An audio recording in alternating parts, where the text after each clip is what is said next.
बिस्मिल्लाहिर्रहमानिर्रहीम। अस्सलाम वालेकुम। मैं हूँ समरीन अकमल। मैं आपको अपने चैनल दिल्ली के जायके में वेलकम करती हूँ। उम्मीद करती हूँ आप सब लोग अपने अपने घरों में खैरियत से होंगे।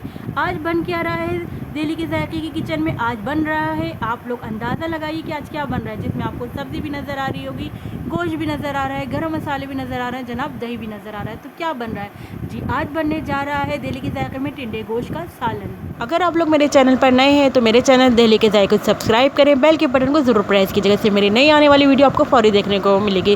रेसिपी अच्छी लगे तो लाइक एंड शेयर करें। सबसे पहले हमने पतीली में हाफ़ कप ऑयल शामिल किया, फिर हमने इसमें एक दरमियाने साइज़ की प्याज को स्लाइस करके शामिल कर दिया। प्याज को हम फ्राई कर रहे हैं। प्याज को हम गोल्डन कलर होने तक फ्राई करेंगे और इसमें हम स्पून से स्टर करेंगे ताकि सब तरफ से एक जैसा कलर आ जाए प्याज का। अच्छा, जब तक प्याज फ्राई हो रही है अब हम इसमें साबुत गरम मसाले डालना स्टार्ट करते हैं। तो सबसे पहले हम इसमें शामिल करेंगे साबुत काली मिर्चें। साबुत काली मिर्चें जो ली हैं मैंने 8 अदद साबुत काली मिर्चें ली, शामिल कर देंगे। अब हम 4 अदद इसमें लौंगे शामिल करेंगे। लौंगे शामिल करने के बाद एक बड़ी इलायची और छोटा टुकड़ा दालचीनी का शामिल कर दिया। साथ साथ हमारी प्याज भी फ्राई हो गई है। अब हम 1 टेबल स्पून इसमें सफ़ेद ज़ीरा शामिल करेंगे। 1 टेबल स्पून इसमें हमने पिसा हुआ लहसुन अदरक का पेस्ट शामिल किया है। 250 ग्राम बीफ का गोश्त लिया है बोनलेस। अब इसको पतीली में शामिल कर देंगे। गोश्त हम पतीली में शामिल कर देते हैं। अच्छा, थोड़ा ये गोश्त जो है बर्फ़ में जमा हुआ है, खैर इसको जब हीट मिलेगी तो ये खुल जाएगा। अच्छा, मैं अब इसको गोश्त को हम जो है अदरक लहसुन के पेस्ट में तमाम गरम मसालों में इसको गोश्त को थोड़ा हम पकाएंगे, यानी थोड़ा हम फ्राई करेंगे इसका कलर चेंज होने तक। तो हम इसको 5 से 7 मिनट तक गोश्त को इसमें अच्छी तरह करते रहेंगे इसमें, ताकि तो गोश्त की स्मेल भी दूर हो जाएगी इस तरह करने से, और दूसरा जो हमने गरम मसाले साबुत शामिल किए, जो अदरक लहसुन का पेस्ट है वो इस गोश्त में अच्छी तरह शामिल हो जाएगा, अच्छी तरह इसमें रच बस जाएगा। तो हम जब तक गोश्त का कलर चेंज होने तक गोश्त को इसमें तमाम मसालों में पकाएंगे अच्छी तरह। जब गोश्त की अच्छी तरह भुनाई हो गई तो अब बारी है स्पाइस डालने की। तो हम इसमें 1 टीस्पून लाल पिसी मिर्चें शामिल कर रहे हैं। उसके बाद हाफ़ टी स्पून इसमें हमने हल्दी शामिल करी है। उसके बाद हमने 1 टीस्पून भर के पिसा हुआ धनिया शामिल किया है। 1 टेबल स्पून हमने इसमें नमक शामिल किया था। आप देख रहे हैं अभी हमने इसमें 1 टीस्पून नमक शामिल किया, 1 टीस्पून हमने बाद में और शामिल किया था। सर टोटल 1 टेबल स्पून हमने नमक शामिल किया। उसके बाद आपने देखा 1 टेबल स्पून हमने इसमें पिसा हुआ ज़ीरा शामिल किया। तमाम स्पाइस को गोश्त में अच्छी तरह मिक्स करने के बाद अब हमने फ्लेम हाई करके गोश्त की मसालों के साथ अच्छी तरह भुनाई स्टार्ट कर दी है। आप देख रहे हैं कि तेल सेपरेट होना शुरू हो गया है, जो निशानी है कि भुनाई हो। 1 गिलास भरकर हमने इसमें पानी शामिल कर दिया है। गोश्त गलने का हमने इसमें पानी शामिल कर दिया है। अब हम लिड लगाकर इसको गोश्त गलने तक के लिए पकने के लिए रख देंगे, तकरीबन 45 मिनट के लिए। तो चले हम मिलते हैं अब आपसे 45 मिनट बाद। 45 मिनट हो गए हैं गोश्त को पकते हुए, गोश्त को गलते हुए, और गोश्त गल गया है। अब जो थोड़ा बहुत पानी नज़र आ रहा है हम फ्लेम हाई करके इस पानी को ड्राई करते हैं और साथ साथ गोश्त की अच्छी तरह भुनाई करते हैं। तो हमने फ्लेम हाई कर दिया, अब हम गोश्त की भुनाई करते जा रहे हैं। गोश्त की हमने अच्छी तरह मसाले के साथ भुनाई कर ली है। अब हमने जब भुनाई कर ली तो अब हम इसमें दही शामिल करेंगे। अच्छा, मैं आपको बता दूं कि जिस टाइम में दही शामिल करती इस टाइम मेरी वीडियो पता नहीं क्यों स्टॉप हो गई है, और चलें जैसे आपको इसमें रुकी भी नज़र आ रही है इसी तरह ये स्टॉप हो गई थी। चलें मैं आपको बता देती हूँ, मैंने 3 टेबल स्पून इसमें दही के शामिल किए थे। दही डालने के बाद हमने फिर से भुनाई स्टार्ट कर दी थी, क्योंकि दही भी अपना पानी रिलीज़ करता है, तो साथ साथ पानी भी इसका ड्राई होता रहा और भुनाई भी अच्छी तरह हम इसकी शुरू कर दी थी हमने फ्लेम हाई करके। अब जब अच्छी तरह गोश्त की अच्छी तरह भुनाई हो गई, तेल सेपरेट हो गया, तो फिर हमने इसका फ्लेम स्लो कर दिया।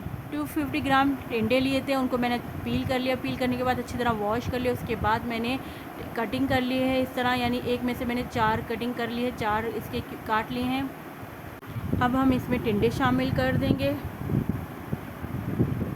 टिंडे शामिल करने के बाद अब मैं इसमें पानी शामिल करूँगी टिंडे गलने का। तो टिंडों को पहले हमने मसाले में हल किया, अच्छी तरह मिक्स किया, उसके बाद अब हम इसमें पानी शामिल करेंगे। अच्छा, पानी में इसमें 2 गिलास शामिल करूँगी ताकि टिंडे गल जाए आराम से, और जितनी हमने इसकी शोरबा रखना है उतना शोरबा भी तैयार रहेगा हमारे पास। 2 गिलास हमने जो पानी डाला और टिंडे भी गल जाएंगे। तो चलें मिक्स करते हैं पानी डालने के बाद, और अब हम लिड लगाकर इसको रख देते हैं तकरीबन 20 मिनट तक के लिए, या जब तक टिंडे गलते हैं उसके बाद हम आपसे मिलते हैं। वैसे 20 मिनट में आराम से टिंडे गल जाएंगे। तो चले हम लिड लगाकर कवर करके रख देते हैं। 15 से 20 मिनट हो गए, चेक करते हैं कि टिंडे गले या नहीं गले हैं। तो मैं आपको चेक करवाती हूँ, टिंडों को स्पून में लेकर के टिंडे गले या नहीं गले हैं। तो ये देखें, आपको मैं दिखा रही हूँ, ये देखें टिंडे भी गल गए आराम से और गोश्त भी गल गया। आपको नज़र आ ही रहा होगा, टिंडों को चेक करने की ज़रूरत नहीं कि आराम से गले हुए नज़र आ रहे हैं। अच्छा, आपको शोरबा का थोड़ा लिक्विड नज़र आ रहा होगा। तो मैंने इसको चावल के साथ खाने के लिए बना है। टिंडे गोश्त को चावल के साथ सर्व करूँगी। अगर आपने रोटी से खाना है तो इसका शोरबा थोड़ा और गाढ़ा कर लीजिएगा। अब मैं इसमें सूखा पुदीना से इसको मैं गार्निश करूँगी। वैसे तो फ्रेश पुदीना डलता है, लेकिन मेरे पास फ्रेश पुदीना अवेलेबल नहीं था, तो मैंने ड्राई करके सुखा के रखा हुआ था पुदीना। ऐसे ही मौक़ों के लिए रखा हुआ था कि जब मुझे फ्रेश ना मिले तो मैं ये सूखा पुदीना शामिल कर दूँ। पुदीना शामिल करने के बाद फिर मैंने इसमें पिसा हुआ गरम मसाला शामिल किया है 1 टीस्पून भरकर। और अगर आप चाहें तो इस मोमेंट पे अदरक स्लाइस करके भी शामिल कर सकते हैं, क्योंकि अब हम इसको 5 मिनट के लिए कवर करके रख देंगे ताकि पुदीना और गरम मसाले का टेस्ट इस सालन में अच्छी तरह आ जाए। कवर कर हम 5 मिनट के लिए स्लो फ्लेम पर रख 5 मिनट बाद अब हम टिंडे गोश्त को निकाल रहे हैं। हमने 5 मिनट बाद कवर करके रख दिया था ताकि पुदीना और गरम मसाले की खुशबू अच्छी तरह सालन में आ जाए। 5 मिनट बाद अब हम डिश आउट कर रहे हैं, सालन को निकाल रहे हैं डिश में।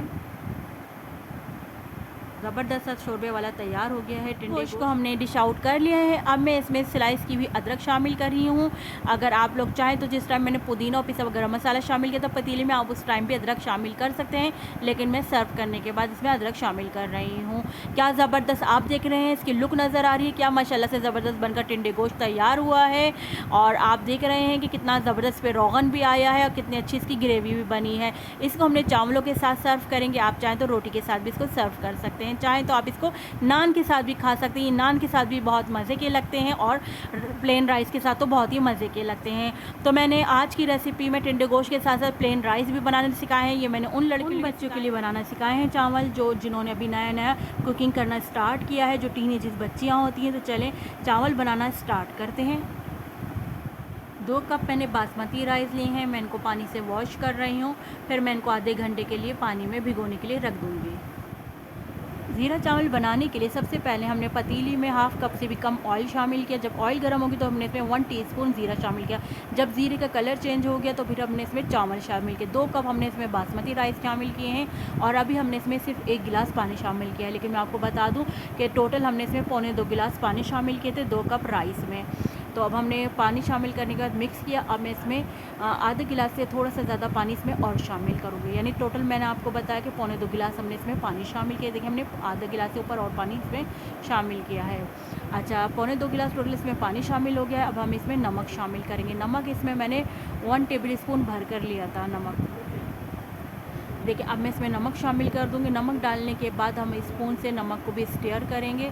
ये देखिए मैंने 1 टीस्पून नमक अभी शामिल किया है, बाद में मैं भी 1 टीस्पून नमक और शामिल करूँगी। टोटल हमने 1 टेबल स्पून भरकर इसमें नमक शामिल किया था। कितने 2 कप राइस में हमने पौने 2 गिलास पानी है इसमें। और अब देखिए ये पानी इस तरह ड्राई हो गया है चावलों में। आप देख रहे हैं मैं आपको पानी दिखा रही थी। अब हम इसको दम पे रख देंगे कवर करके। हम इसको 10 मिनट हो गए हैं चावलों में। आप देख रहे हैं कितना अच्छा दम आ गया है। अब हम चावलों को मिक्स करेंगे इस तरह स्पून की मदद से आराम से इस तरह मिक्स करेंगे और फिर हम इसको डिश आउट कर लेंगे चावलों को। तो ये देखिए हम चावलों को इस तरह आराम से खोलेंगे ताकि आपस में चावल जुड़े हुए होते हैं। अब इनको आराम से इस तरह हम खोल लेंगे और अब हम चावलों को डिश आउट करेंगे। प्लेन राइस ज़ीरे वाले चावल। चले जी, ज़ीरे वाले चावल रेडी हो गए हैं। आप देख रहे हैं ज़बरदस्त से चावल बनकर तैयार हो गए हैं। तो आपने देखा बस 10 मिनट में हमने इसको तैयार किए हैं। बस आधा घंटा भिगोया है हमने इनको, बाकी जो टाइम लगा भीगने में लगा है 10 मिनट में ज़ीरे वाले चावल बनकर तैयार हो गए हैं।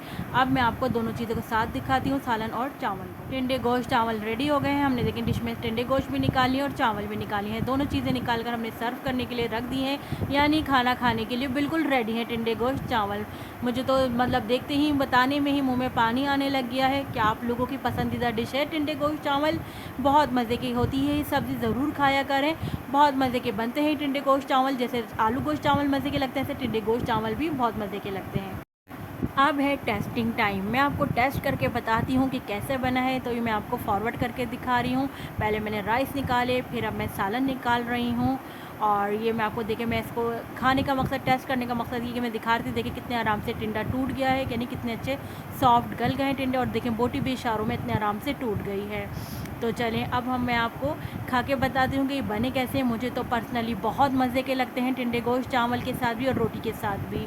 रोटी के साथ बनाए तो शोरबा थोड़ा गाढ़ा कर लीजिएगा। जी देखिए मैं आपको बता रही हूँ कि बहुत मज़े के टिंडे गोश्त चावल बनकर तैयार हुए थे। आप लोग भी मेरी इस रेसिपी को मेरे बताए हुए तरीके से, बिल्कुल जैसे मैंने रेसिपी बताई है इस तरीके से आप लोग बनाइएगा तो यकीनन आपकी भी टिंडे गोश्त चावल बहुत मज़े के बनेंगे, बहुत ज़बरदस्त बनेंगे। तो चलती हूँ नेक्स्ट रेसिपी तक के लिए मुझे समरीन अकमल को अपनी दुआओं में याद रखिएगा। दिल्ली के दस्तरखान से मैं आपसे इजाज़त चाहती हूँ।